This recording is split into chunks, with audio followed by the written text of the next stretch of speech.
Agora ficou melhor. Vou de novo. Bom dia a todos. Bom dia. Que a graça e a paz estejam com vocês. É uma alegria estar aqui, muito embora de todos os convidados, para estarem aqui. Realmente, o menor de todos sou eu, não é? Eu estava pensando em casa, enquanto você abre a sua Bíblia aí, nos Salmos de número 23, eu estava pensando em casa. Eu não gosto de me ouvir, tá? Já vou falar para vocês. Não, é sério, eu não gosto de me ouvir. E às vezes eu falo com o pastor Jack, Daniel, Jack, eu não gosto de me ouvir. Tanto é que eu ia ministrar nos lugares aí, e às vezes vou, e antigamente o pessoal me dava DVD. DVD, que coisa antiga, né, cara? Que coisa antiga. Tem gente aqui que não conhece DVD, cara. DVD, o pessoal me dava, pastor, isso aqui é o DVD do Congresso e tal. Pode perguntar para minha esposa. Meu irmão, eu odeio aqueles DVDs.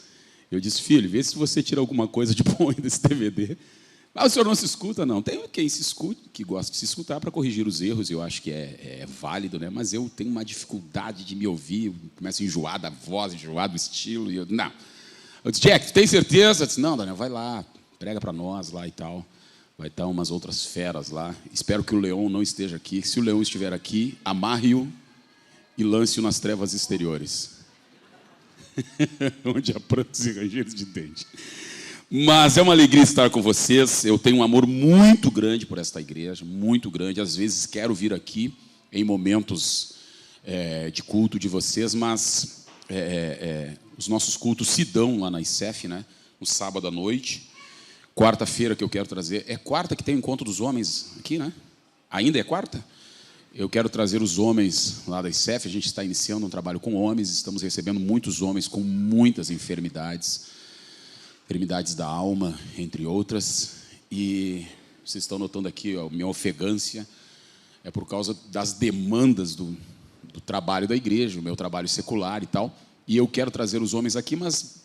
é um pouco difícil por conta dos horários e dias de culto que culminam com, ou que combinam com os horários e dias de culto daqui. Mas Deus dará esta oportunidade. Estou muito feliz, me faço acompanhar da minha esposa. Levanta aí, meu amor. Rose Duarte, essa figura rara. Eu sempre digo que ela é minha psicóloga, tá? Irmão, homem, aprenda isso. A mulher tem que ser a melhor amiga do homem. Se você tem uma melhor amiga, minha mãe é minha melhor amiga, você está errado, meu filho. Melhor amiga é esposa, né?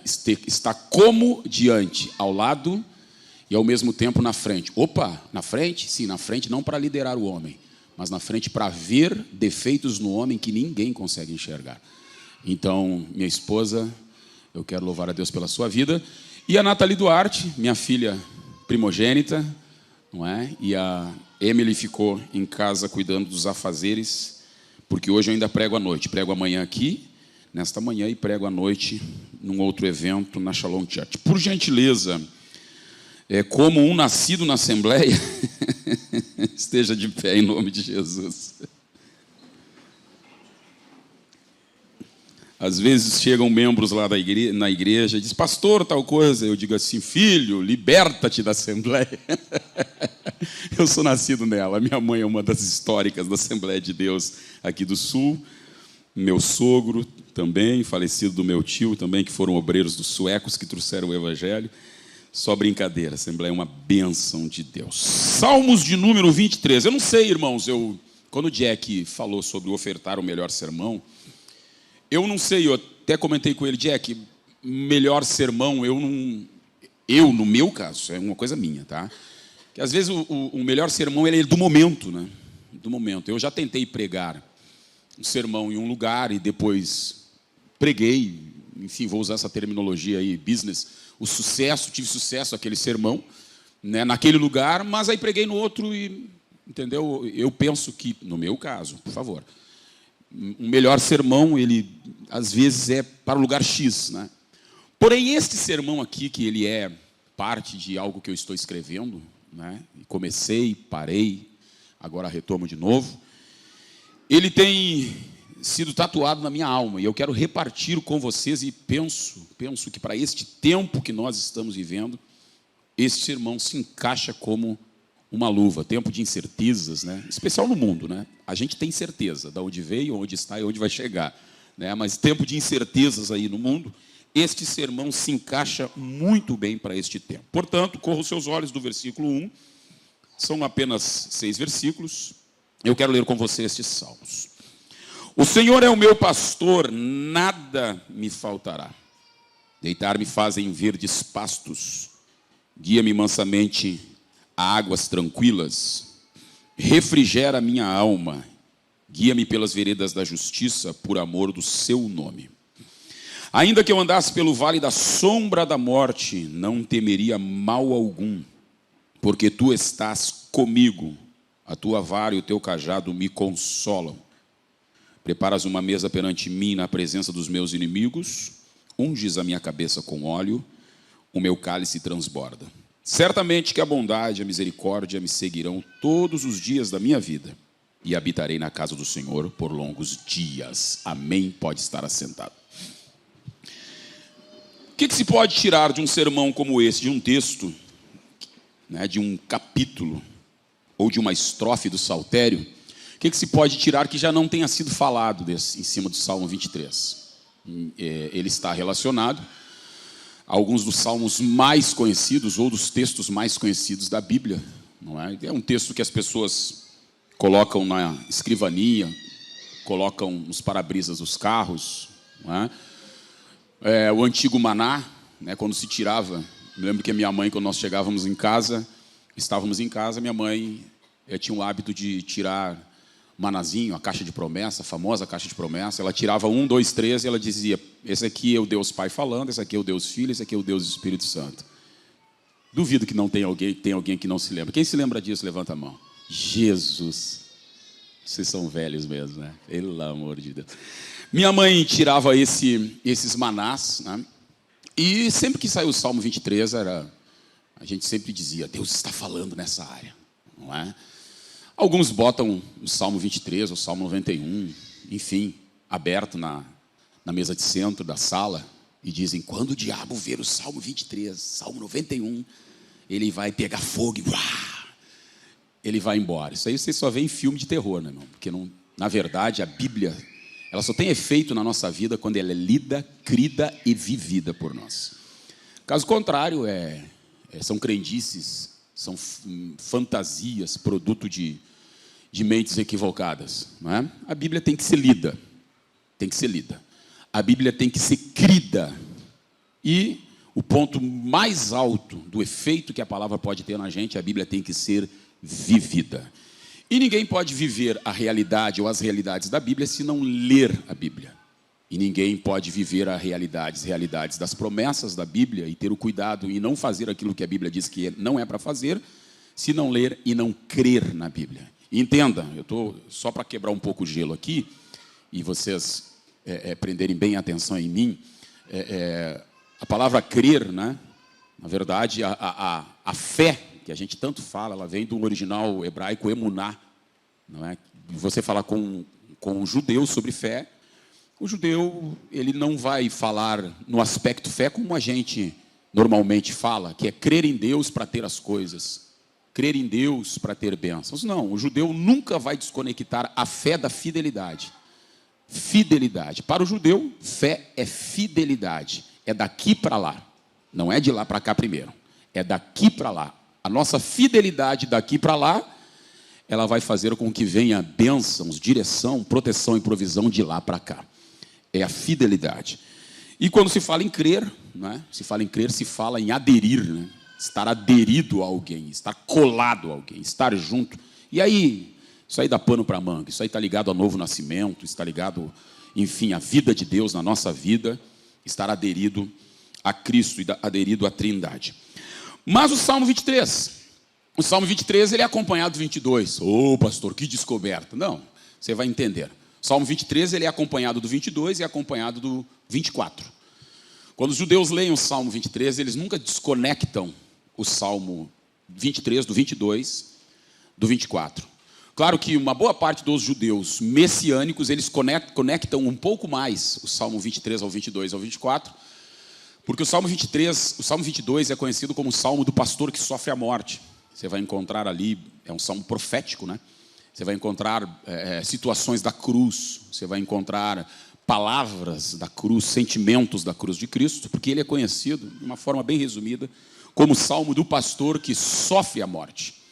No Salmo 23, é o Salmo do pastor que, por ter passado pelo vale da sombra da morte, no 22, agora passa com as suas ovelhas num vale que ele já passou, ele já conhece, ele já transitou, ele já sabe como se passa por aquele vale, então ele já enfrentou aquela morte, ele já venceu ela, agora ele convida as suas ovelhas a passar pelo vale da sombra da morte. Apenas sombra, apenas sombra, apenas sombra. Não é apenas sombra da morte no 23.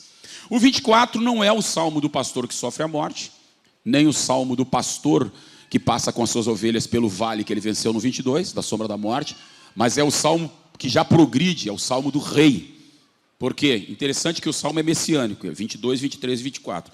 22 do pastor que sofre a morte, 23 do pastor que passa com as suas ovelhas pelo vale da sombra da morte, e no 24 é o salmo do rei. Por quê? Porque é o salmo profético. Ele termina dizendo assim: levantem-se, ó entradas eternas, porque entrará o rei da glória. Algumas traduções: levantem-se ou abram-se portais eternos, porque entrará o rei da glória. Esse salmo se deu quando? Esse salmo profético aconteceu quando? Se cumpriu quando? Quando Jesus foi assunto aos céus, retornou, depois aqui no nosso Cronos, de 33 anos vivendo aqui, ele retorna aos céus agora com corpo glorificado, agora é ressurreto, agora tendo vencido a morte, sendo as primícias dos que dormem, Jesus retorna, é assunto aos céus e uma miríade de anjos olha para baixo e vê Jesus retornando, vê já glorificado, e olha para uma miríade superior e diz: ei, abram-se os portais eternos, porque entrará o Rei da Glória. E aí aquela miríade olha para baixo e pergunta: quem é este Rei da Glória? E eles respondem: é o Senhor forte e poderoso, Ele é o Rei da Glória. Ele venceu a morte no 22, ele passa com as suas ovelhas no 23, e ele chega ressurreto no céu e glorificado no 24. Mas não é sobre isso que eu quero falar. Mas chamando a sua atenção mesmo para isso, eu quero colocar um tema neste sermão, que não vai ser extenso.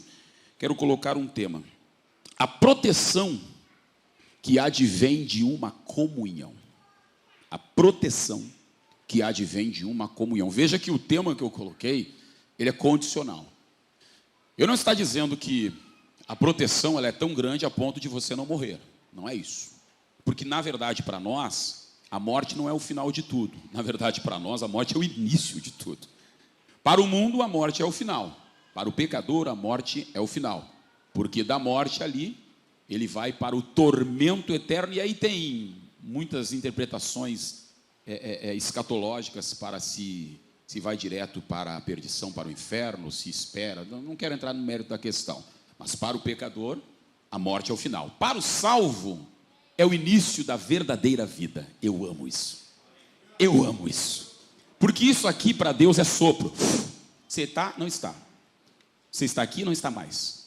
E a Covid provou isso. Você sorri hoje, amanhã não sorri mais. Agora, quando nós adentrarmos aos portais celestiais e recebermos uma pedra branca e nela o nosso novo nome, aí a gente vai dizer: livre para todos sempre.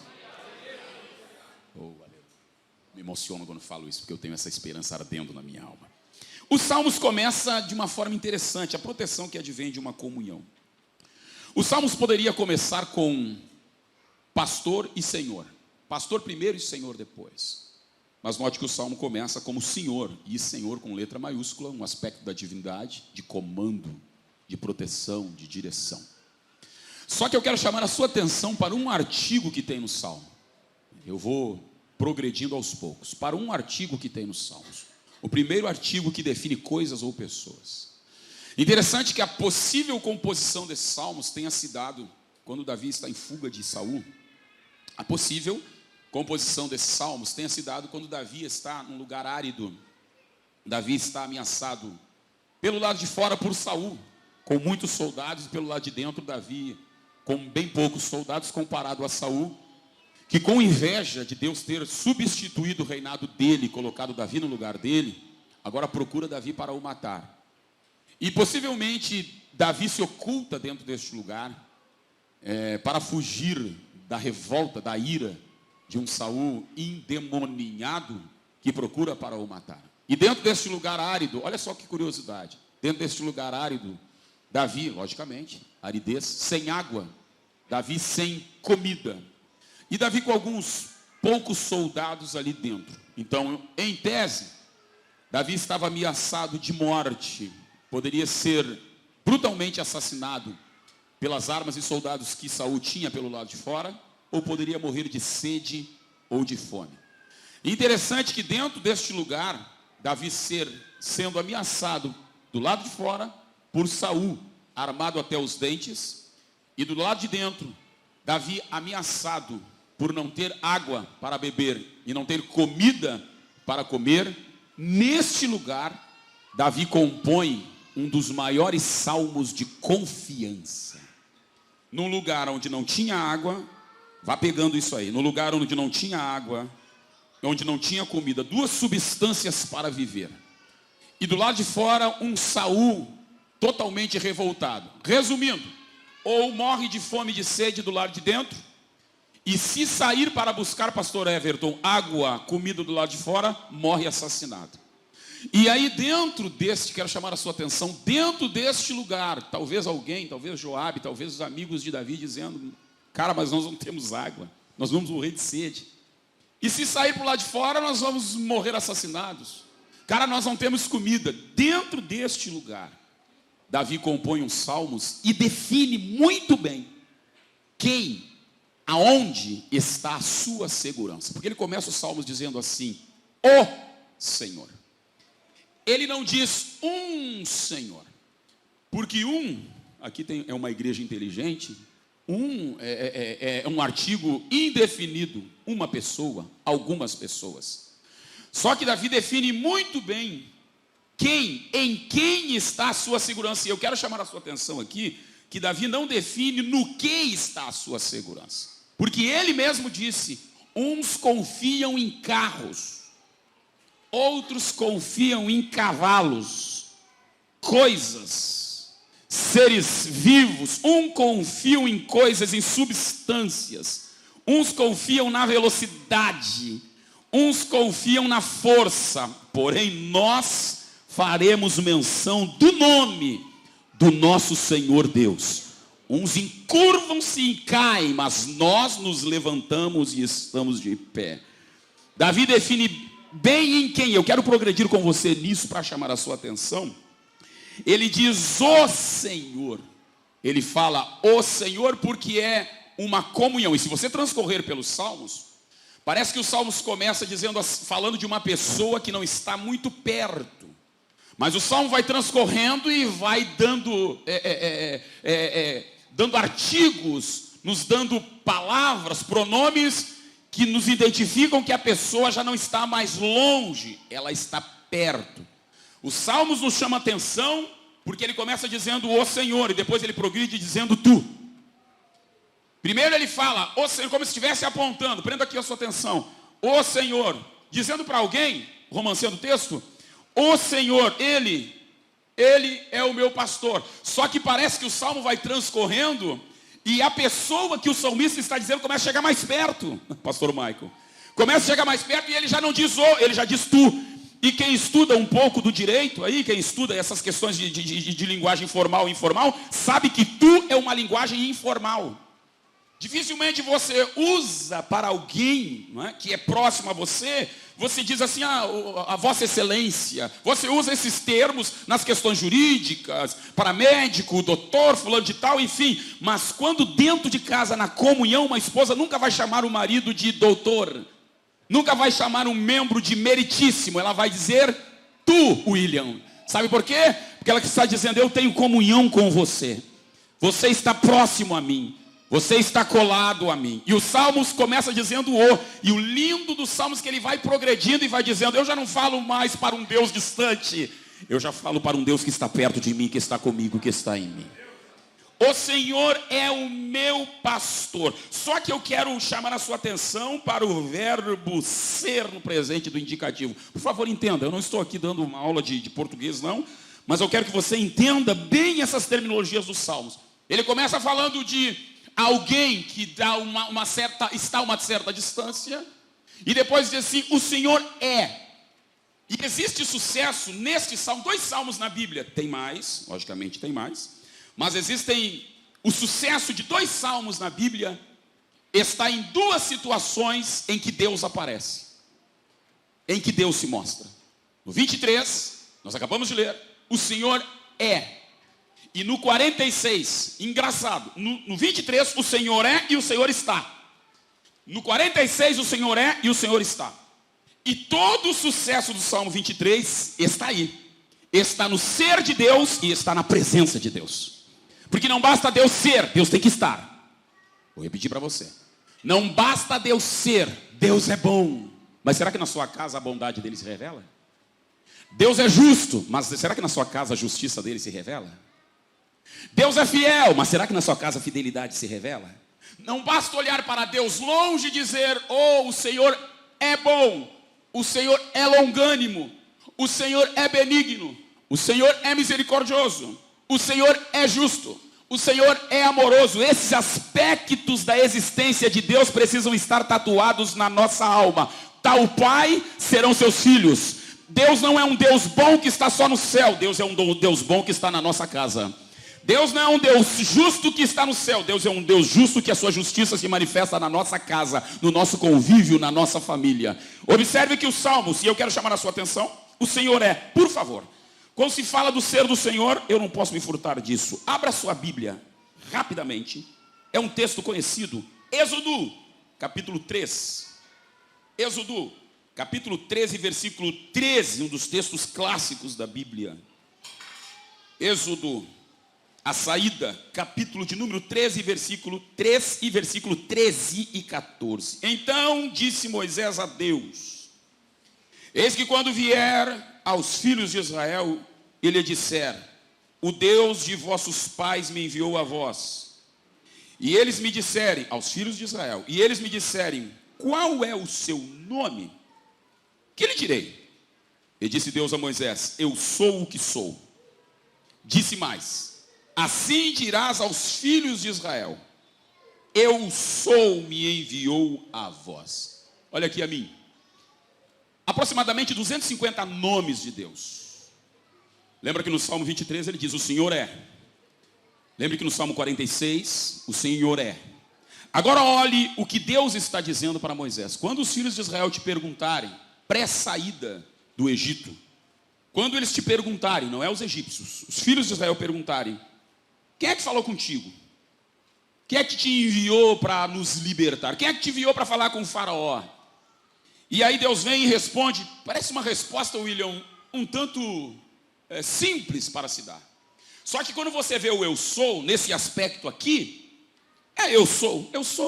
Tanta coisa pode se dizer com eu sou. Só que quando isso é atribuído a Deus, meu irmão, toda a eternidade está revelada nesta resposta que Deus disse para Moisés dar ao povo de Israel. Porque quando você olha eu sou, grave 3 coisas básicas que Deus está dizendo.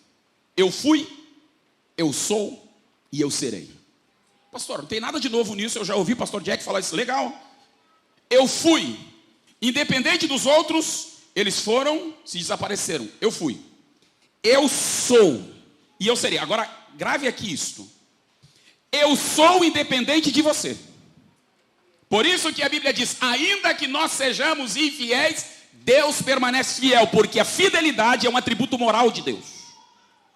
Eu sou infiel, tem coisas que Deus faz por você, independente da sua fidelidade ou infidelidade. Deixa eu falar uma coisa para você aqui, irmão. Tem gente que acha que Deus o ama porque ele jejua mais. Tem gente que acha que Deus gosta de mim porque eu jejuo mais, porque eu leio mais, porque eu vou mais ao culto. Tudo isso é maravilhoso, mas isso é para você. Deus não gosta de você porque você ora mais, jejua mais, prega mais, canta mais, profetiza mais, abraça mais, ganha mais almas. Meu irmão, você não faz menos que mais que a obrigação para aquele que quer viver bem com Deus aqui. Agora, Deus te ama, sabe por quê? Por um aspecto só. Qual? Você era um miserável pecador, não tinha condições de ser salvo, e a graça divina o alcançou, dizendo assim: não é você, sou eu. Não é você que é, sou eu. Independente de você, eu sou. Vou repetir, independente. Deixa eu falar uma coisa para você, e eu digo lá na igreja onde presido. Eu digo: filho, se você não quer, Deus não vai ficar chorando. Ai, meu Deus, meu Deus. Meu irmão, aprenda uma coisa: se um não quer, Deus arruma 20 que querem, que são melhores do que aquele que não quer. Porque Deus não, se o diabo anda 10 por hora, Deus anda 2 milhões por hora na frente. Porque ele não depende de mim e nem de você. Agora tem um outro problema. Eu sou independente de você. Agora o que você for para mim, pode ser o que eu vou ser para você. Durma com um barulho desse. Quando a gente pensa nisso, quando o Salmo diz: o Senhor é meu pastor, esse verbo ser no presente indicativo, e atrelado ao capítulo 3 de Êxodo, está dizendo: cuidado, porque independente de você eu sou. Agora, dependendo do que você for e fizer para mim, pode culminar no que eu vou ser e fazer para você. Nós precisamos entender isso. Que quando nós atrelamos Deus à nossa vida, quando nós colocamos Deus à nossa vida, esses 3 aspectos da eternidade têm que estar tatuados na nossa alma. Eu fui. Por que Deus diz eu fui? Porque quando você lembra das promessas de Deus, e eu adoro isso, quando você lembra dos feitos de Deus no passado, você tem fé propulsora para te mover para aquilo que ainda Deus vai fazer no futuro. Quando você olha as obras de Deus, e as obras de Deus existem para quê? Meu Deus, isso aqui dá pano para manga. As obras de Deus existem para mostrar o caráter de Deus. Deus se revela pelo que faz, e o que Deus faz, revela quem Deus é. Deus se revela pelo que faz. Quando alguém morre afastado, eu não gosto de dizer desviado, afastado, pecou, aprontou a vida toda, e Deus disse assim: basta, acabou, terminou. Deus está dizendo: eu sou um Deus amoroso, mas o meu amor tem limite. O amor de Deus não tem limite? Tem limite. Ensinaram às vezes por aí afora, e eu disse outro dia para alguém que me procurou com um problema na área da pornografia, e eu disse para ele: eu estava orando por você, e por vezes acontece isso comigo, por vezes. Eu estava orando por você, e enquanto eu orava por você, eu via o inferno chamando o teu nome. O inferno ecoava o teu nome, e dizia bem alto o teu nome. Primeiro porque o inferno sabe o projeto que Deus tem na sua vida. Agora, a decisão de você assumir esse projeto, abandonar esta vida, ou continuar com ela é sua. Agora entenda uma coisa, e eu vou falar para vocês o que eu disse para esta pessoa. Alguém disse assim: a misericórdia do Senhor é eterna. É eterna sobre aqueles que temem o seu nome. E a prova do término da misericórdia e da longanimidade de Deus é a existência do inferno. Eu não estou saindo do sermão, estou dentro do sermão. A prova do término da misericórdia e da longanimidade de Deus é quando a pessoa morreu sem Deus. Ali fechou-se a porta da misericórdia e abriu-se a porta do juízo. E uma das razões porque o inferno é inferno, e o pastor de vocês roubou uma mensagem minha sobre o inferno, ele vai me pagar, mas fecha o parênteses. Uma das grandes provas de que o inferno é inferno não é porque o diabo está lá com o tridente, com o rabo grande, e com a unha, e com os dentes, vou pegar você, não. O inferno só é inferno porque Deus não está lá, lá está o juízo de Deus. O inferno só é inferno porque Jesus não está lá, e lá não adianta clamar esperança, porque lá os dias se passam e Deus vai ficando cada vez mais longe. A contraponto, o céu só é céu porque Deus está lá. Eu amo isso, eu amo isso. Deixa eu repetir para vocês, que eu gosto de repetir essas coisas. A gente, eu quero ir para o céu para andar em ruas de ouro. Eu também quero. Eu quero ir para o céu para dar cada abraçada nos rios do rio da água da vida. Eu também quero. Eu quero ir para o céu para sentar à mesa do Cordeiro. E eu me lembro que a minha mãe tinha visões disso. Eu disse assim, e chegou no céu e viu a mesa grande. E viu os utensílios sendo preparados e tal. E eu me lembro quando a minha mãe acordava naquela casa muito simples, ela contava e nós não conseguíamos, na semana, perder aquilo ficava em nós. Até hoje eu lembro, me emociono quando lembro das visões da minha mãe, que ela ainda tem e conta. Tudo isso é legal, o céu, a mesa, o rio da água da vida, a folha da árvore que serve de saúde para as nações, tudo isso. Mas o importante do céu é o que está nos Salmos, é porque Deus está lá. Jesus está lá. Oh, aleluia. Não é nem os anjos são maravilhosos. Eu não quero ver anjo no céu. Tudo bem, você diz, eu quero ver Abraão, Isaac e Jacó. Eu também quero. Mas como aquele hino do pastor Paulo César Brito, primeiro quero ver o meu Salvador.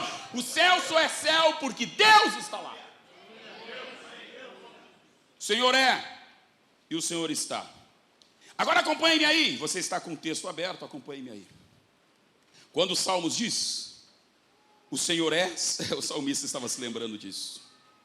O salmista estava dizendo, é o chamar, Senhor presente. Olha a profundidade do que ele está dizendo. Ô Joabe, lá fora o Saul tem soldados, mas aqui a gente tem o El Chamar. Deus está dentro deste lugar árido. Deixa eu repetir isso. Nas aridez da vida, tenha certeza de uma coisa. Deus está presente ali. Existe um caminho que te leva a Deus. Não estava no script da mensagem, mas importa que estava no script da mensagem. Existe um caminho que te leva a Deus e traz Deus a você, que está lá em Oséias. Deus tem seu caminho na tormenta.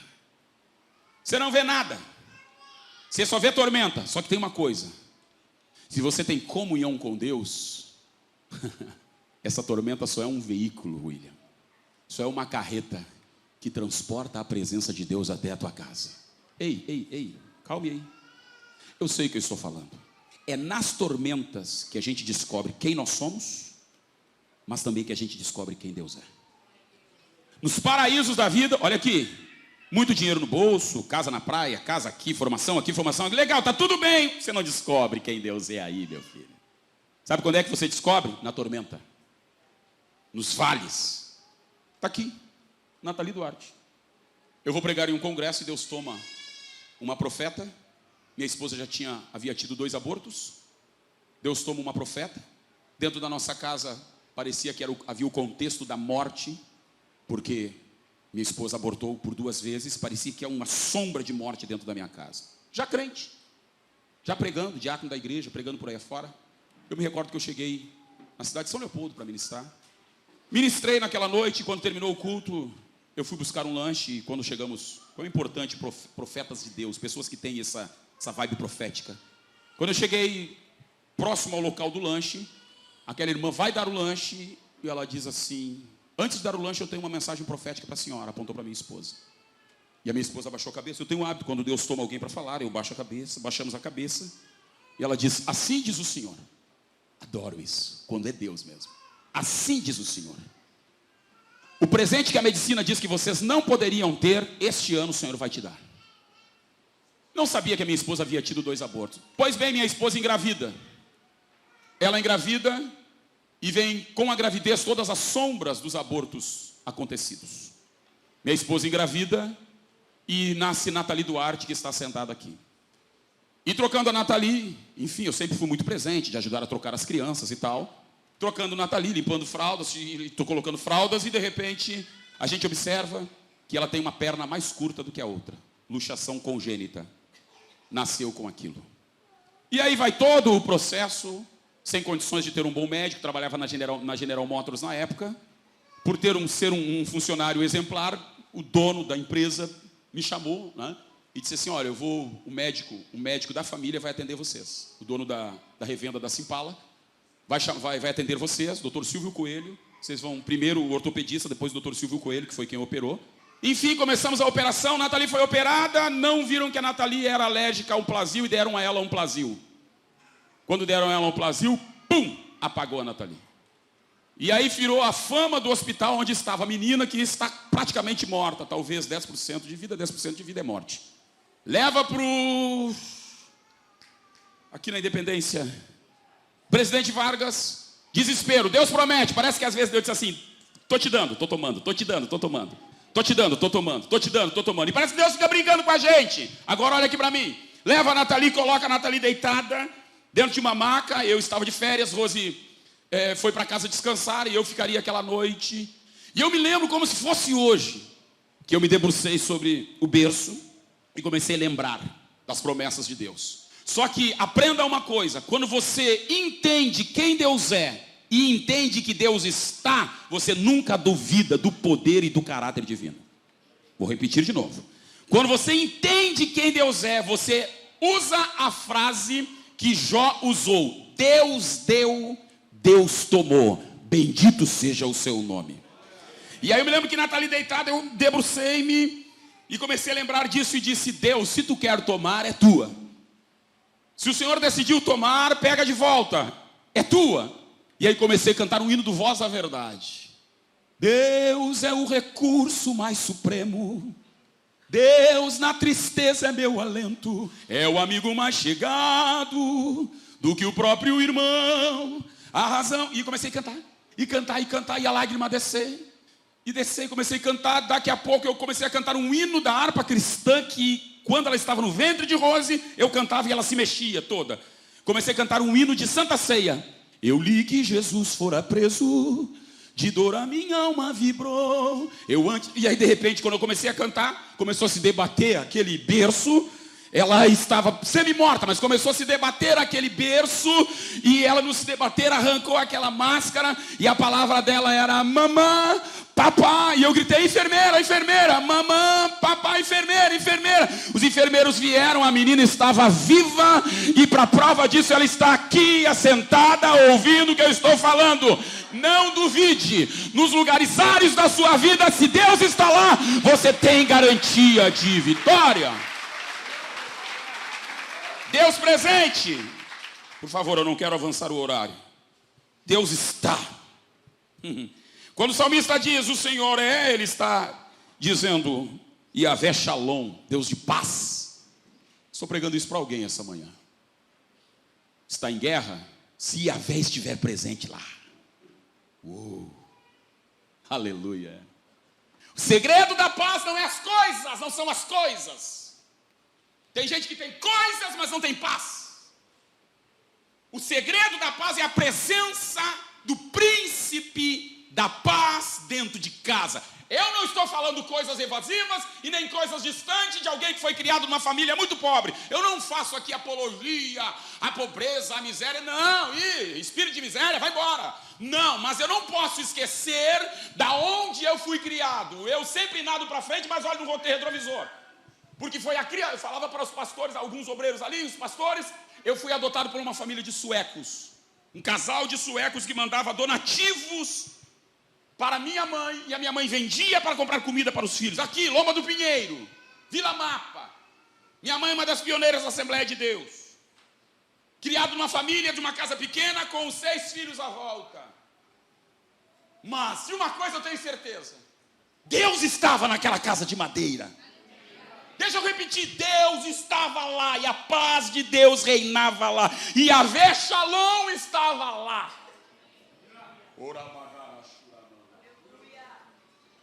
Eu me recordo que mamãe perde, papai morre quando nós éramos todos bebês, todos crianças, melhor dizendo. E minha mãe disse, eu contava para o Jackson logo que Jackson se converteu. Me lembro que Jackson chorava quando eu contava isso. E aí eu levava ele lá na casa da minha mãe e disse assim, cara, que mãe que tu tem. E a minha mãe é doida mesmo, no bom sentido da palavra. Eu ainda me prostro para ela me abençoar. Ainda, quando eu chego na casa dela, está velhinha. E eu não saio, e eu ouço a voz do Espírito, dobro o joelho. Eu sou pastor, não importa, aqui você não é pastor coisa nenhuma. Dobre seu joelho e peça para ela lhe abençoar. E eu me lembro que nós éramos criança. Minha mãe recebeu o salário mínimo e cerrou a comida. Olha aqui para mim. A paz daquela casa, toda a paz com o lugar onde Deus está, traz a certeza da provisão. Vou repetir. Não é frase de efeito, não. Isso é pedagógico. Diga comigo. Todo lugar que Deus está? Você pode fazer melhor que isso. Todo lugar que Deus está? Tem a paz da presença dEle. E por ter a paz da presença dEle, a provisão é certa. Agora olha aqui para mim. Eu me lembro que, pequeno, minha mãe pegava um chá de hortelã, colocava, e um pouquinho de feijão mexido. E era um bocadinho para cada um. Como diz o carioca, um cadinho para cada um. Não é? E eu me lembro que eu dizia, mãe, e amanhã? Amanhã Deus proverá. Como eu gosto dessa palavra. Muito embora uns usam para não trabalhar, né? Filho. Mas é a paz da certeza do lugar onde Deus está. Amanhã Deus proverá. Só que chegava amanhã, e aí? Acorda. Parece que Deus deixa chegar aos 45 do segundo tempo. Não é? Aos 45 do segundo tempo é que o Novo Hamburgo toma um gol. O Inter toma um gol e o Grêmio... Colorados, tenham misericórdia de mim. Amanhã vocês assumem o púlpito, vocês falam contra o Grêmio. Brincadeira. Prepara o chá de hortelã, amanhã Deus proverá. Só que o amanhã chegou e Deus não proveu. Só que quando chega perto do meio-dia, eu vi isto. Perto do meio-dia, alguém chega na frente da casa, irmã Lorena, pioneira da Assembleia de Deus, já morreu aos 99 anos de idade. Irmã Lorena chega e diz, Nilza. Eu era piquitito assim, Nilza. Minha mãe vai na janela daquela casa tão simples e diz, posso entrar? Pode. Nilson, eu estava em casa, aleluia, eu estava em casa, e de repente o anjo do Senhor chegou na minha cozinha. Como é bom ter intimidade com Deus, é? O anjo do Senhor chegou na minha cozinha e disse, Lorena, abre todas essas despensas aí, pega o bife, pega a comida, pega tudo. Por quê? Porque a minha serva Nilza, que me é temente,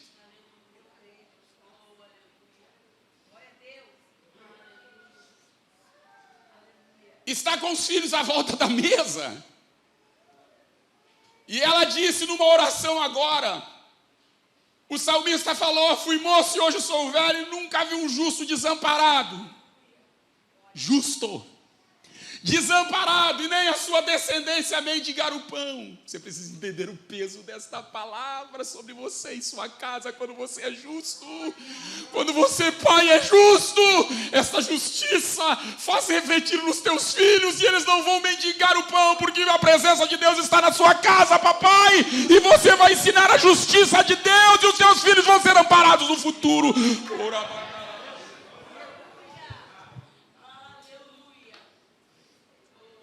Nilza, me diz se você não tem nada. Ela diz, Lorena, abre tudo aí. Tem nada não. No meio do almoço, ou melhor, mãe preparando o almoço, feliz da vida. Essa cena eu nunca vou esquecer.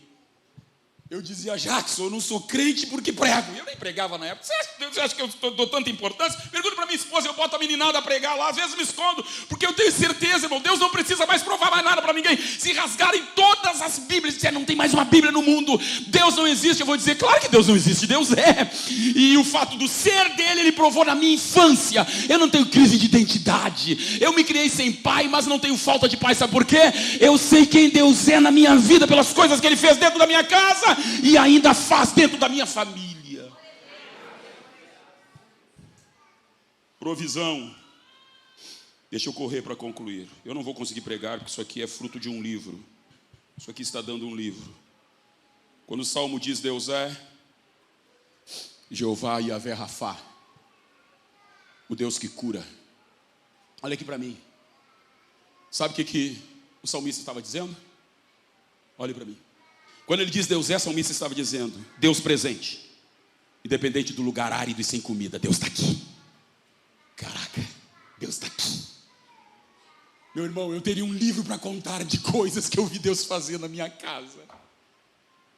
De olhar e dizer as coisas mais absurdas e dizer, Deus, eu preciso disso. Uma semana depois de orar, alguém chegar na porta da minha casa e dizer assim, varão, faz uma semana que Deus está dizendo, pega isso e leva para o pastor Daniel. Por quê? Porque ele abriu o roupeiro e disse que não tinha um terno para usar para ministrar um casamento. Dá o terno, dá o perfume, dá a gravata e dá o sapato, porque ele é meu servo. Quando você está nas mãos de Deus, quando você teme ao Senhor, o justo não tem falta de nada. Pastor, mas lá em casa só tem arroz e feijão, mas tem falta?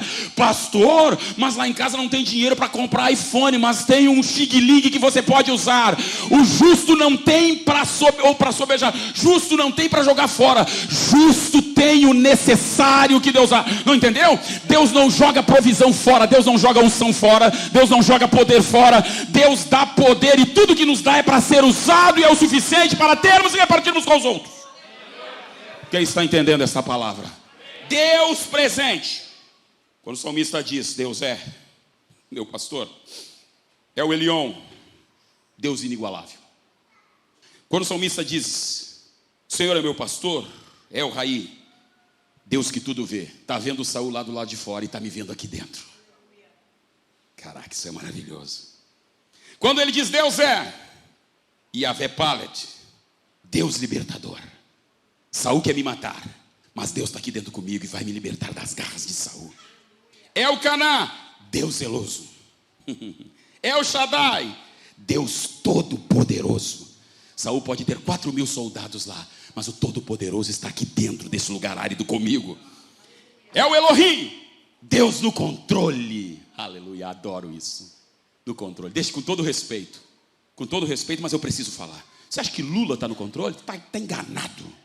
Você acha que Alexandre de Moraes, o careca, está no controle? Enganado. Você acha que o PCC está mandando no Brasil? Enganado. Você acha que o TSE manda no Brasil? Enganado.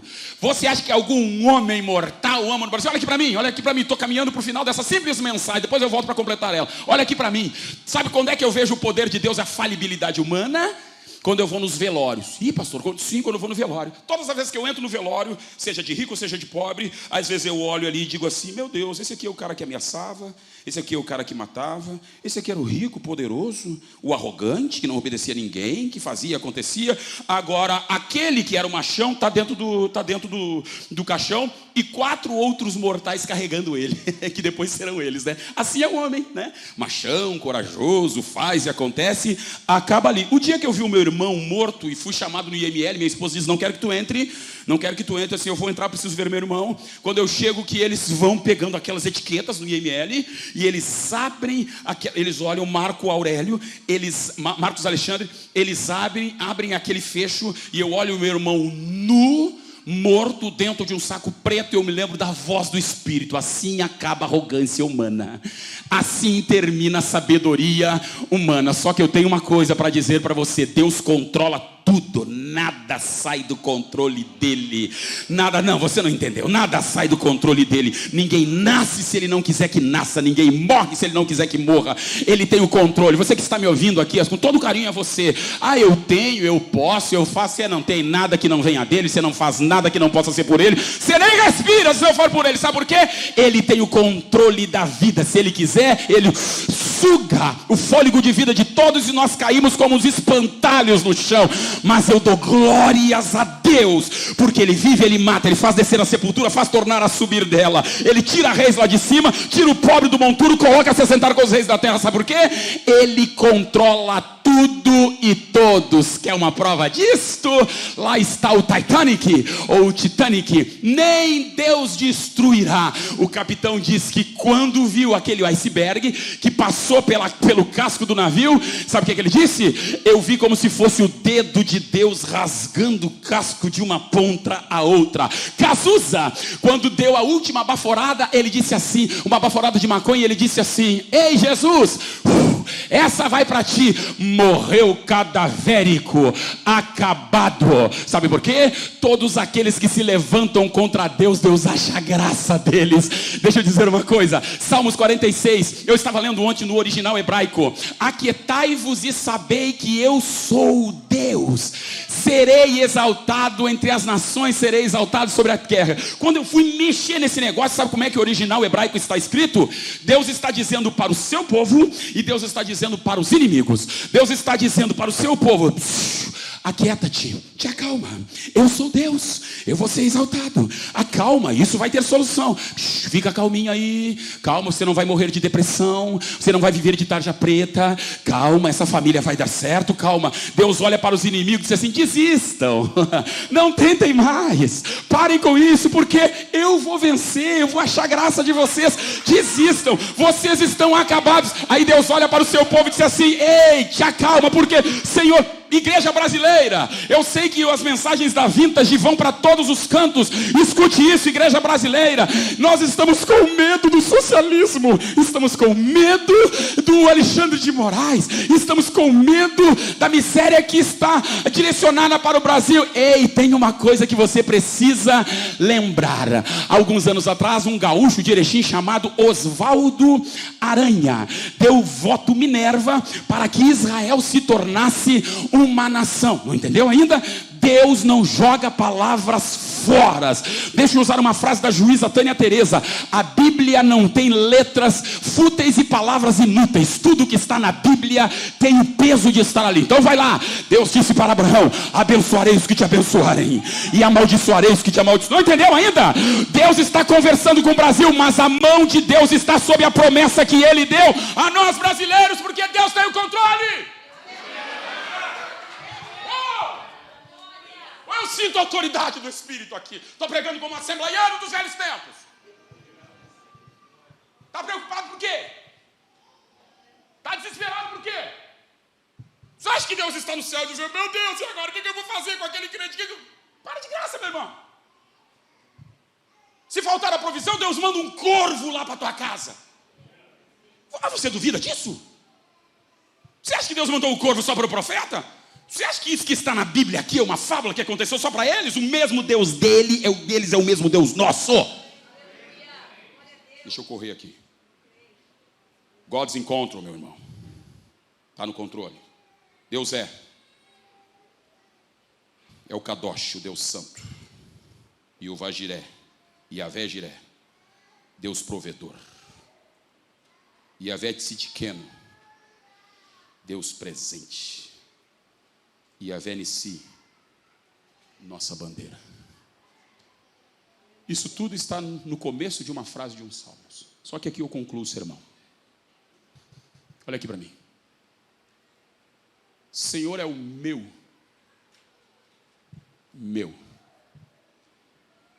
Ninguém pode dizer que é seu se não tem ligação com o produto ou com a pessoa que diz ser sua.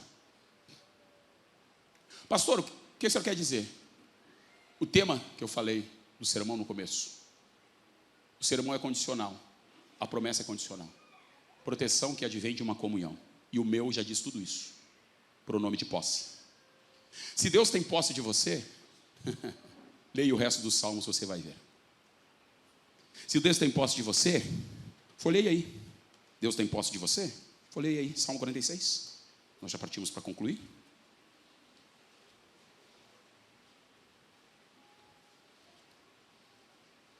Quando eu era mais novinho, eu pregava 2 horas. 5.3, meu filho. Eu já estou naquela fase de me assentar e ver um garotão pregando e dizer assim: ah, quando eu era assim.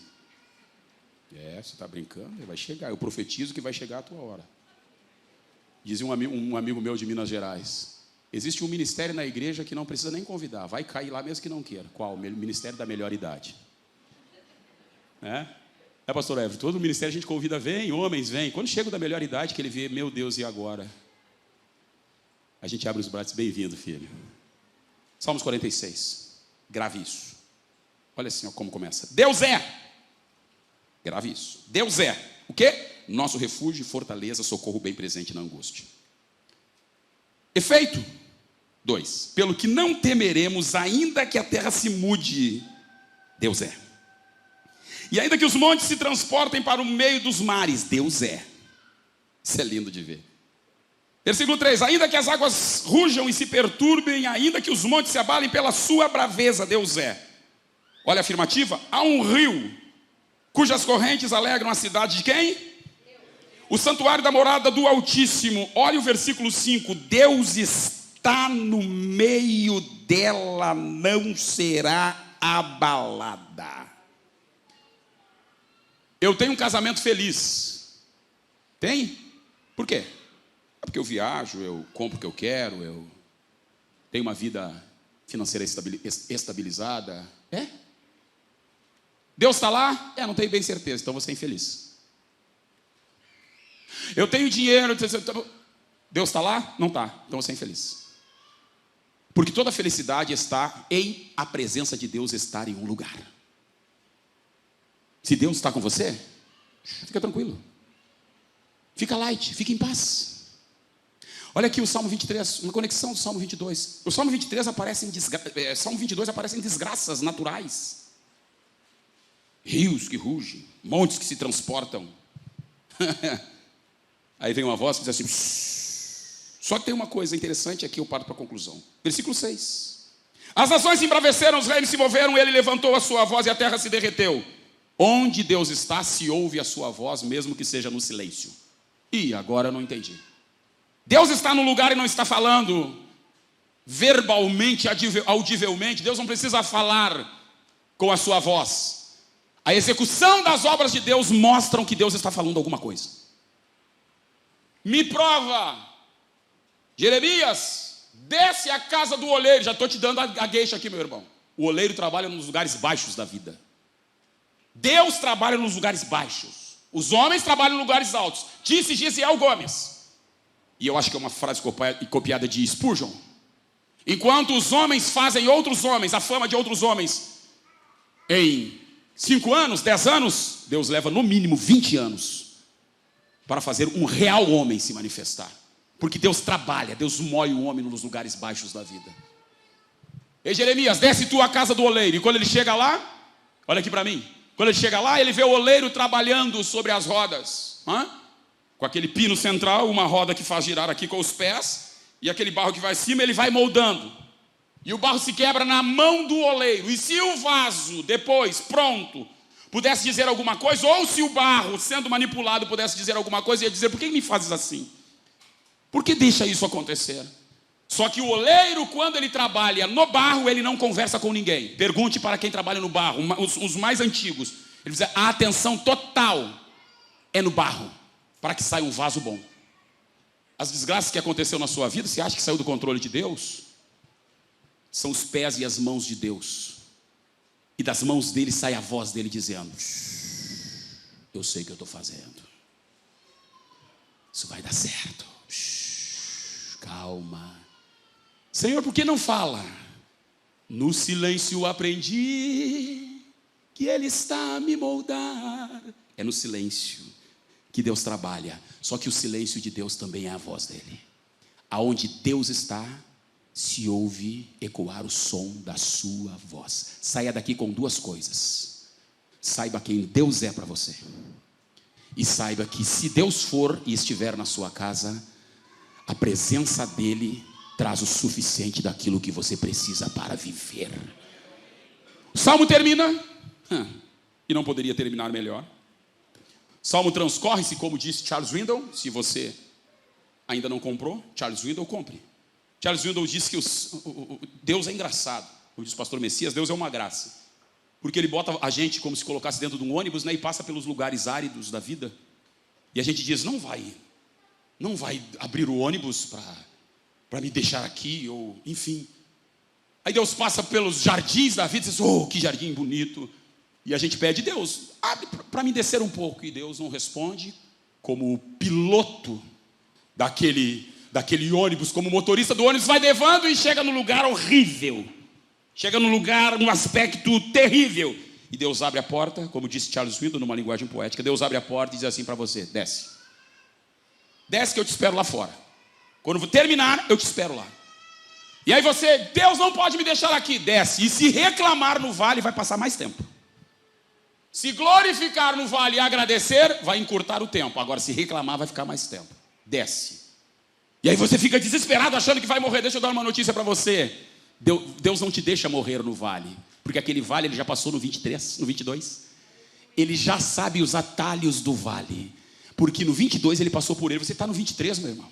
Como 23? Ainda que eu andasse pelo vale da sombra da morte. Quem já andou pelo vale da sombra da morte aqui?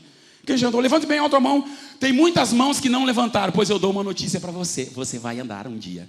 Pastor, você está pregando desgraça? Não, meu irmão. Sabe o que o texto está dizendo? Ainda que eu andasse, ainda advérbio de tempo, está classificado no presente do futuro, uma possibilidade. Sabe o que o texto está dizendo? Se não andou, vai andar. Porque é no vale que Deus olha para você, como disse Josué Erion, pega uma Polaroid e você está desesperado.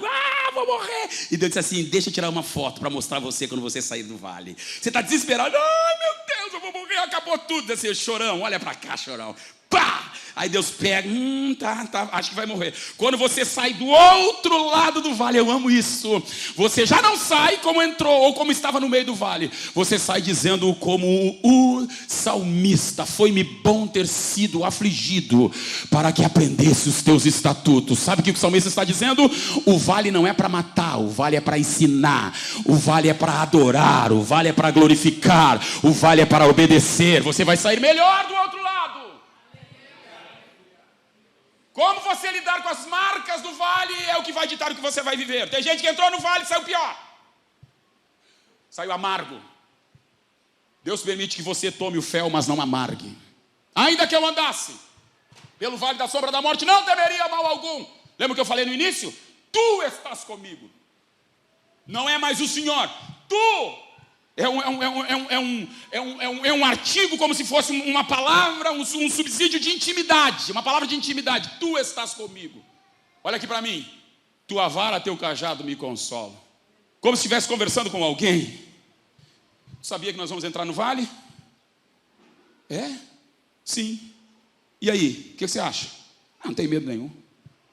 Por que você não tem medo? Tu está comigo? Tu nunca abandona teus filhos. Tá, mas no vale vai te faltar coisas. Pode faltar, mas tu está comigo. Você entendeu? Tu está comigo? Porque o salmo original não diz: o Senhor é meu pastor e nada me faltará. O original diz assim: o Senhor é o meu pastor e Ele não me faltará. Sabe o que está dizendo? Pode faltar comida, eu tenho o Senhor. Pode faltar bebida, eu tenho o Senhor. Pode faltar provisão de fora, eu tenho o Senhor. Mas saúde está do lado de fora. Pode os inimigos vier, eles vêm como corrente de águas. O Espírito do Senhor alvorará sua bandeira contra eles. Pode faltar todo mundo, porque eu tenho o Senhor. Deixa eu dizer uma coisa: no vale a gente descobre a nossa verdadeira identidade. Olha aqui para mim, irmão. Eu vejo tanto crente, eu nasci na igreja, tenho um pouquinho de moral para falar isso. Tanto crente querendo mostrar aquilo que não é, tentando agradar aos outros. Eu preciso agradar o fulano. Eu preciso, para de graça, meu irmão. Para de tentar ficar agradando os outros, irmão. Com crise de Deus. Aí eu não sei bem quem eu sou. Eu acho que não sei. E os escritórios, os consultórios de psicologias lotados. E gente assim: irmão, amado do Senhor, quando você sabe quem Deus é na sua vida, você come esse livro, você mastiga essas palavras, Deus se revela para você e te chama filho. O dia que Deus me disse isso, no amargo do profundo, da penúria, da luta que eu estava, o dia Deus vem a mim, William, e diz assim: tu és meu filho. Eu tenho tanta coisa para contar para vocês. O dia que Deus disse assim para mim, eu disse: Senhor, eu me criei sem pai. Eu estou sendo perseguido pela igreja gaúcha por falar algumas verdades. Senhor, eu nunca serei um pastor porque a minha mãe não é. A minha família é mais pobre, eu não tenho pai, meu pai morreu. Eu sou de uma família muito simples. E eu comecei: Senhor, aquelas coisas que você só fala para Deus. Senhor.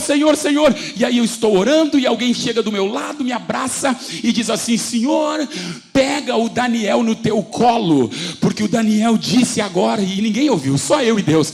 Daniel disse agora que não tem pai, e ele tem alguns medos do futuro. Meu irmão, não sei você, mas eu senti como aquela mão me juntasse do chão e me levantasse. Eu não sou crente porque me disseram que ser crente é bom.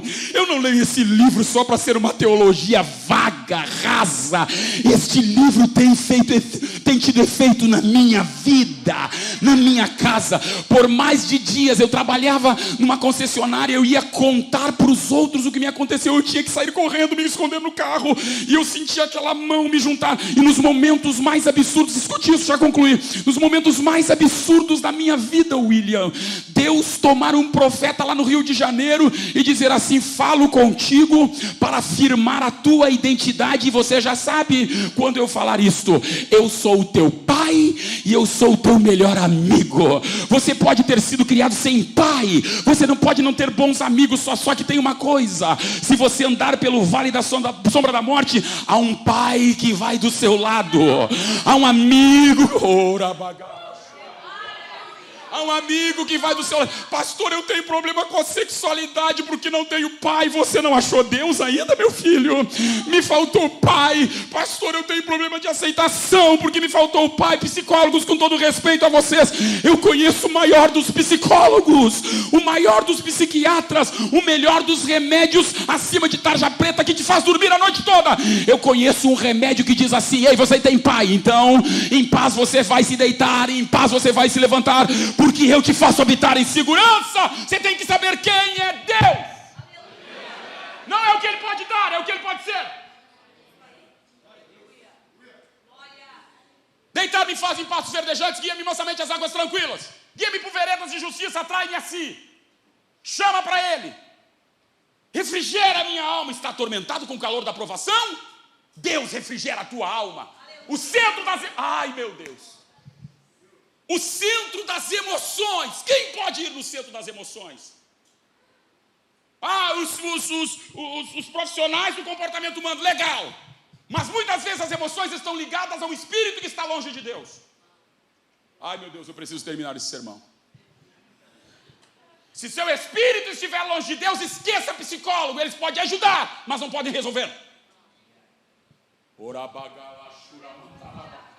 Eu estou sentindo a autoridade de Deus aqui para dizer para alguém.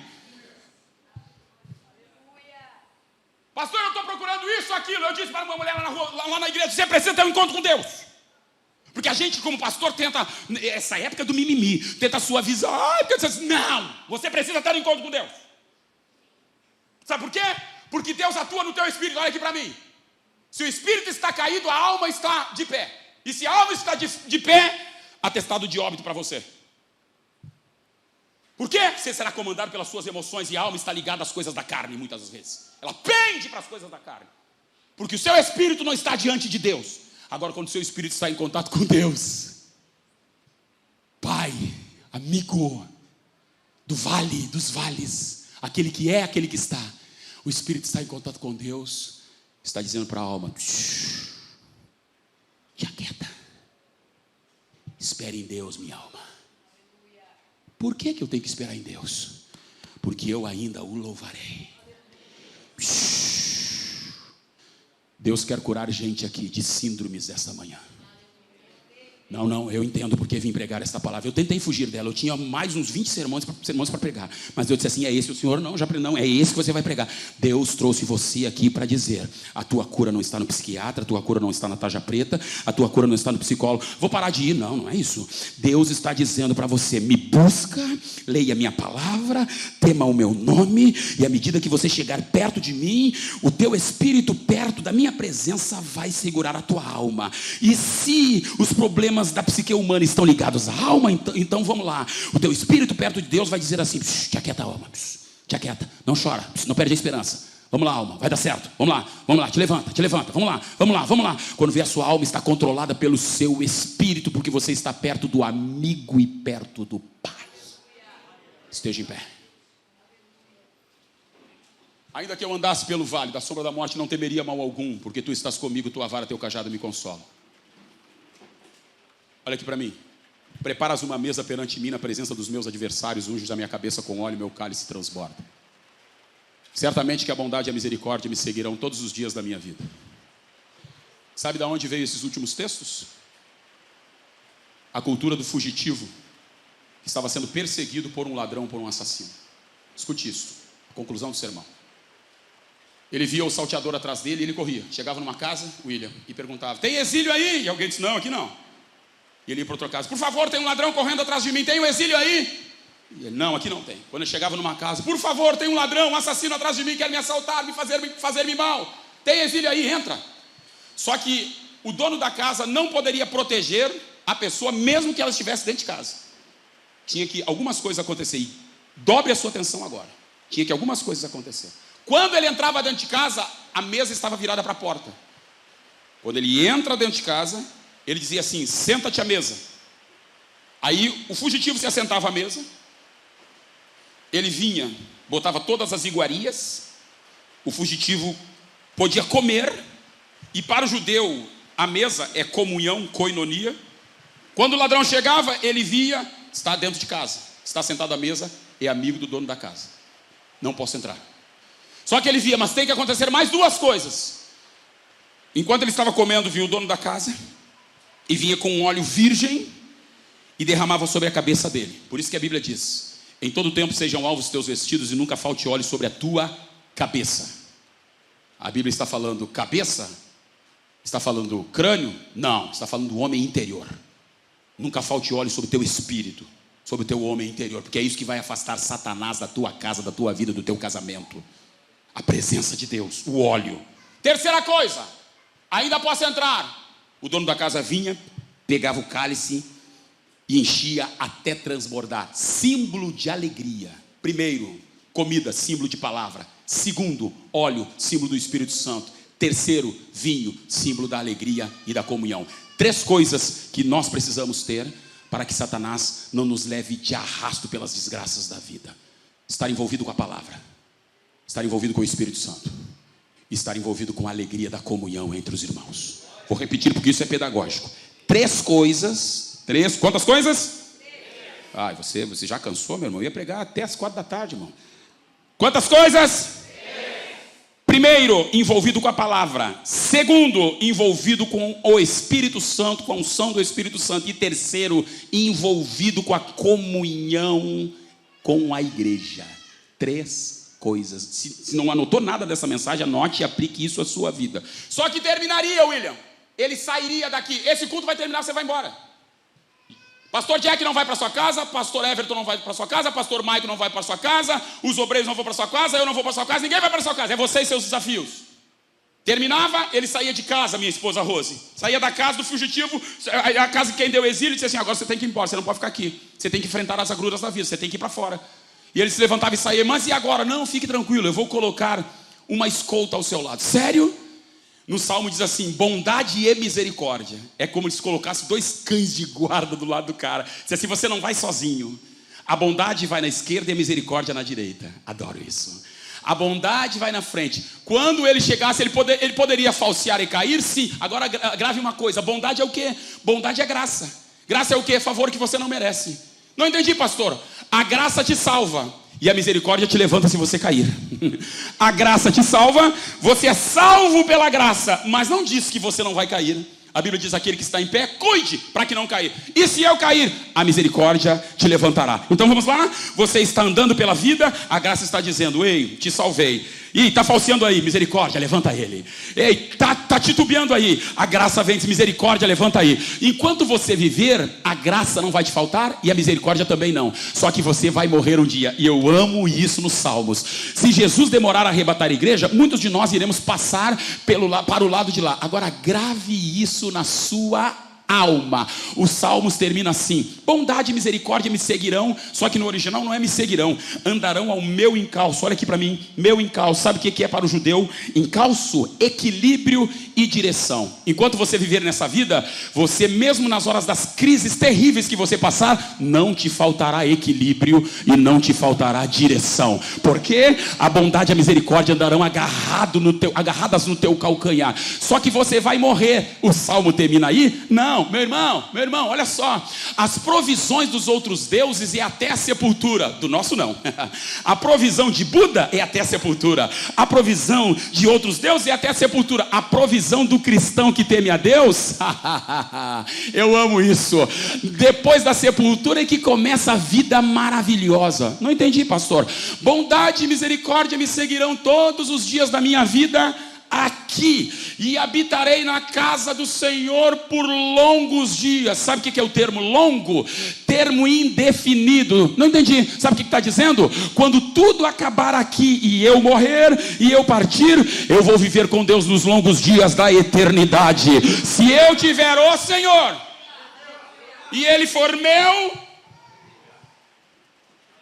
o Senhor, definido quem é, e Ele for meu, o final dos Salmos, vou viver eternamente com Ele. E não poderia ser mais importante concluir. Só quero orar com você rápido e concluir. Um reitor de uma universidade resolve dar aula, e ele diz assim: hoje eu vou dar aula. E eu vou falar, uma universidade teológica no Texas, e eu vou falar sobre o Salmo 23. E começou a citar o Salmo 23, pastor Mike, e começou a dizer assim, sem ler a Bíblia: as nuances do texto e a impostação vocal, aquela coisa de oratória. E quando ele terminou de orar os salmos, os alunos começaram a aplaudir. E aí ele disse: agora eu quero desafiar um de vocês ler os salmos, que nem eu li. Ao que um senhor que era auxiliar de serviços gerais, tinha ganhado uma bolsa naquela faculdade de teologia, ele, já bem idoso, seus 70, 75 anos, ele levanta a mão e ele diz assim: eu posso ler os salmos? Ele diz assim: pode, mas eu não vou conseguir ler decoro como o senhor leu, eu vou abrir a Bíblia e ler. Não, posso? Pode. E ele, com voz trêmula e tímida, começou a dizer: o Senhor é o meu pastor, ele não me faltará. Deitar-me faz em pastos verdejantes, guia-me mansamente a águas tranquilas, guia-me por veredas da justiça, refrigera minha alma por amor do seu nome. Ainda que eu andasse pelo vale da sombra da morte, não temeria mal algum, porque tu estás comigo, a tua vara, teu cajado me consolam. Preparas uma mesa perante mim na presença dos meus adversários, unge a minha cabeça com óleo, meu cálice tão transborda. Com certeza que a bondade e a misericórdia andarão no meu encalço todos os dias da minha vida, e habitarei na casa do Senhor por longos dias. Quando ele terminou, fechou a Bíblia, ele só ouve. Ele lentamente levanta. Uns puxam um lenço, outros se escoram na classe. E o professor: o que é isso? O que aconteceu? Eu li o mesmo Salmos e todo mundo aplaudiu e ninguém chorou. Qual é a diferença dele para mim? E um aluno levanta-se assim: permissão, professor, reitor? Sim, pode falar. A diferença do senhor para ele é que o senhor conhece os Salmos, ele conhece o autor. Nós estamos cheios de gente com conhecimento, até ateu. Sabia que tem ateu que escreve Bíblia? A internet está cheia de gente de conhecimento. Comparado a isso, não vou dizer poucas, mas faltam pessoas que conheçam o autor. Eu quero orar com você. Pastores, permitam-me. Os pastores que estão aí não falaram nada, é porque permitem. Pastor, eu preciso dessa segurança. Eu estou vivendo uma vida psicologicamente instável. E tem áreas da minha vida que eu não estou seguro. Você tem 1 minuto para vir até a frente. Tem áreas da minha vida que me falta segurança. E eu preciso disso. Você tem 1 minuto para vir até a frente. Aqui à frente. Eu quero orar com você.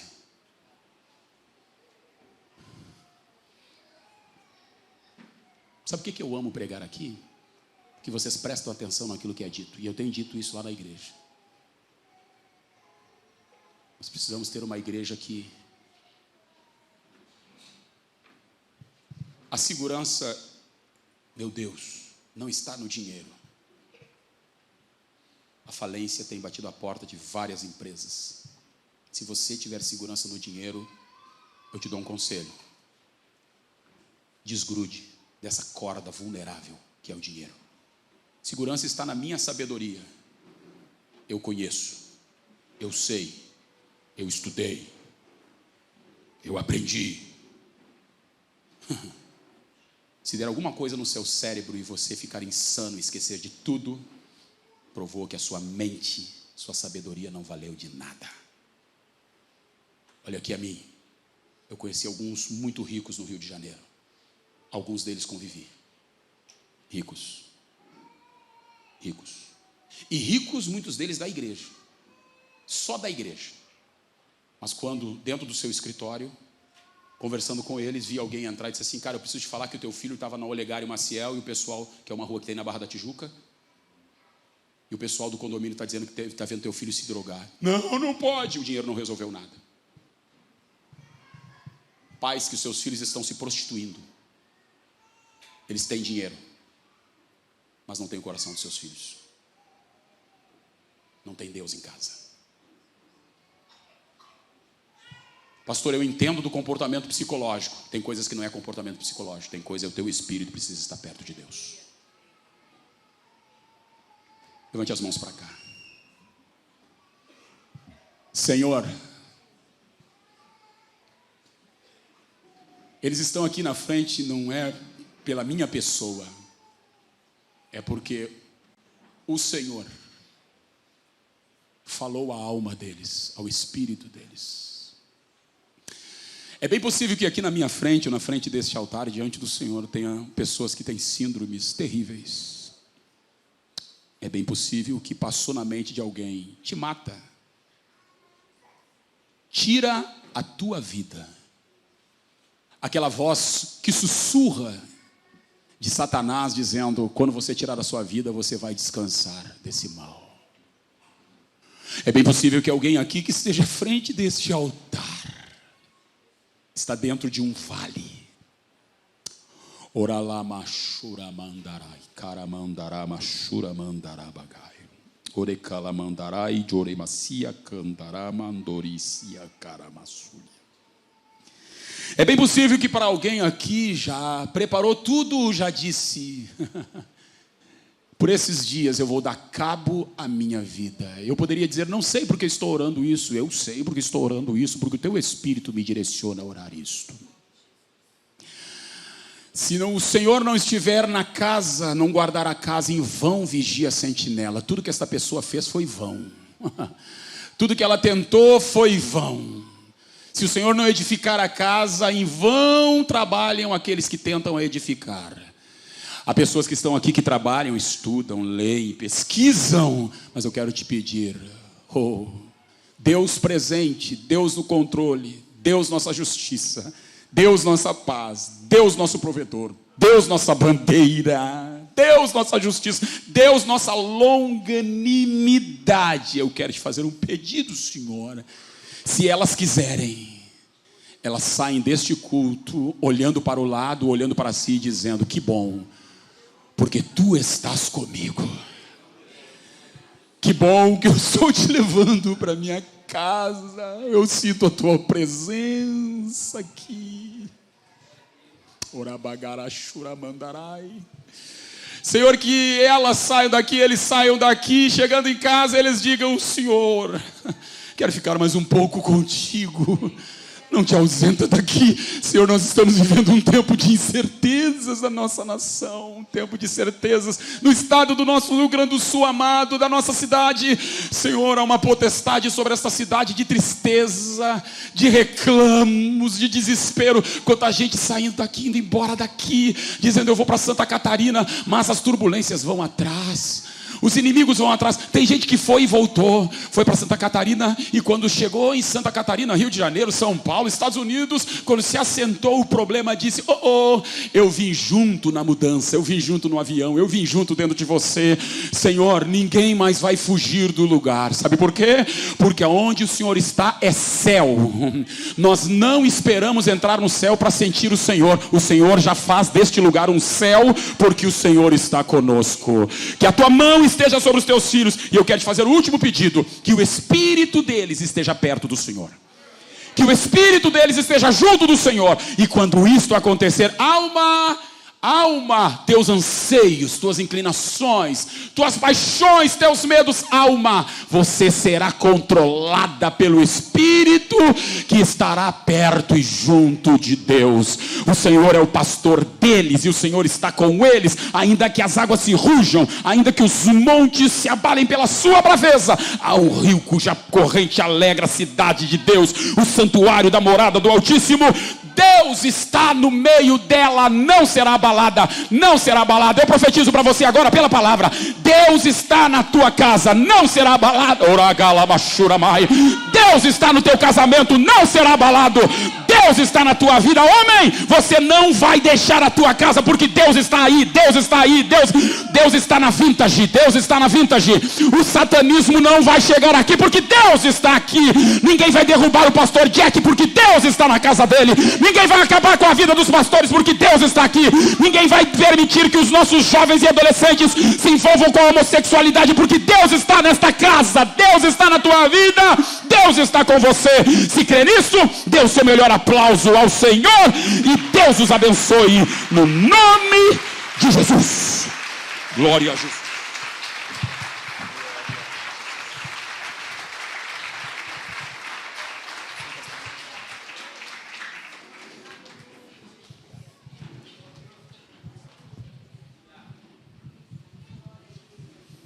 Glória a Deus. Glória ao nome de Jesus. Bendito seja o Senhor. Glória a Deus. Glória a Deus. Glória ao nome de Jesus. Bendito seja o nome do Senhor.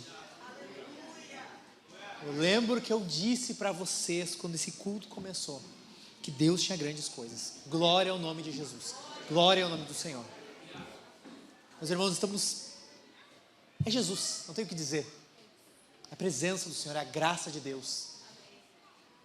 Diante de tudo isso, nós não temos outra coisa a fazer, a não ser responder o Senhor. Nós não temos outra coisa a fazer, a não ser responder o nosso Deus. É por isso que nesse momento, para a glória do nome de Jesus, nós vamos cear agora. Vamos participar do corpo e do sangue de nosso Senhor. Nós vamos participar da mesa de Deus, a qual Jesus chama os seus filhos a participar. Nós vamos participar da mesa do Senhor que está posta diante de nós, na qual só os integrantes da família de Deus podem participar. Jesus pôs uma mesa aqui para nós e nos chamou para fazer parte disso. Para aqueles que fazem parte da família de Jesus, que foram resgatados pelo sangue de Jesus. Semana passada nós comemoramos a Páscoa aqui e lembramos que após Jesus ir à morte, após Jesus ser crucificado, ser morto, Ele ressuscitou, abrindo as portas para nós. É respondendo a isso, lembrando disso, em memória do sacrifício de Jesus, que nós vamos cear aqui hoje. Que nós vamos participar do corpo e do sangue de Jesus, lembrando, o corpo de Jesus foi moído, o sangue de Jesus foi vertido em nosso favor. Participe do corpo e do sangue de Jesus, sabendo que a graça de Deus, por intermédio da ceia do Senhor, sabendo que a memória da morte do nosso Senhor, e não só memória, a fé que Deus gera a partir de comermos e bebermos do Senhor, a graça de Deus nisso. Deus pode curar enfermos através disso. Deus abençoa por intermédio do corpo e do sangue de Jesus. Então, quando você vir à frente aqui, vai ter irmãos com o pão e com os cálices. Vai ter pão e vai ter um cálice bronze com suco e um cálice dourado com vinho. Perdão, um cálice dourado com suco e um cálice bronze com vinho. Você vem à frente, pega o pão e molha esse pão no cálice, ou no suco, ou no vinho, e você vai estar participando do corpo e do sangue de Jesus.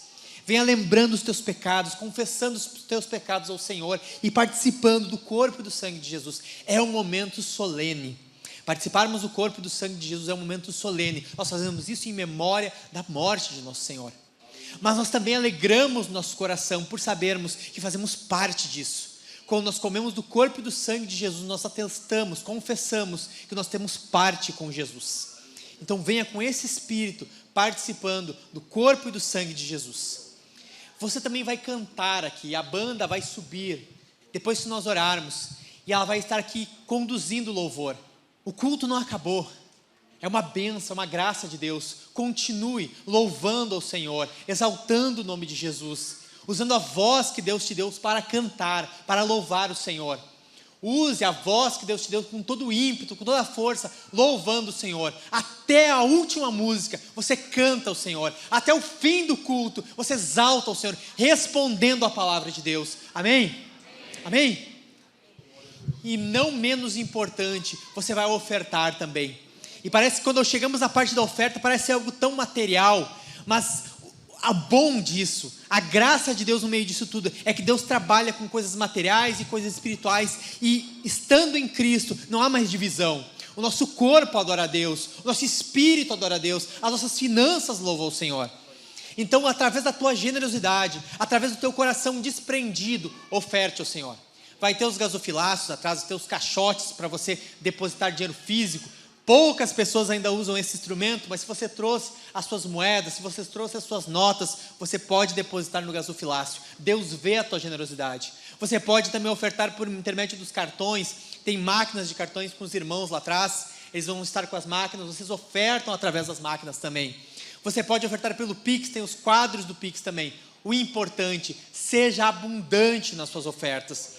A igreja necessita da sua generosidade. Se eu viesse trazer para ti as contas que eu tenho a partir de amanhã para a igreja pagar, é importante. tem o seu peso, mas mais do que isso, a oferta é uma manifestação de um coração generoso, de um coração que ama Jesus, de um coração que quer ver a obra de Deus avançar, de um coração que é grato a Deus por aquilo que Deus a tem provido. Então, respondendo ao Senhor com generosidade, sabendo que o nosso Deus é abençoador e tudo que você tem vem do Senhor, traga a sua oferta, oferte de forma abundante para a glória do nome de Jesus. Amém? Amém? Nós vamos orar pelos irmãos que vão ofertar aqui, nós vamos orar para que o Senhor continue abençoando e dando recursos, para que a obra de Deus continue avançando por mãos generosas que estão aqui no nosso meio.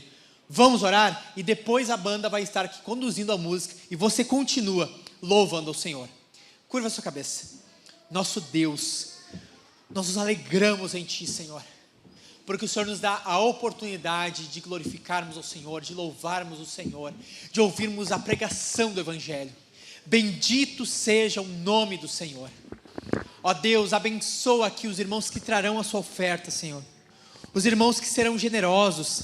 Muitos aqui, Senhor, estão dando aquilo que nem tem, Senhor, mas querem ver a obra do Senhor ser abençoada, querem ver o reino do Senhor avançando por intermédio da pregação do Evangelho, querem ser generosos sabendo que o Senhor é o nosso Deus abençoador. Abençoa, Senhor, essas mãos que trabalham, Senhor, e trazem do fruto do seu trabalho. Abençoa, Senhor, essas mãos trabalhadoras, Senhor, para que possam gerar ainda mais, para que a obra do Senhor seja ainda mais abençoada e para que outras pessoas, inclusive, sejam alcançadas por estas mãos generosas. Ó Deus, eu te dou graça, Senhor, por estes irmãos que trazem de suas ofertas. Eu te dou graça, Senhor, porque o Senhor dá homens e mulheres que amam o Senhor, amam a sua obra e querem ver o teu reino avançando e querem ver o Senhor sendo ainda mais conhecido. Bendito seja o nome do Senhor por essas mãos generosas, para a honra e glória do teu santo nome. Amém.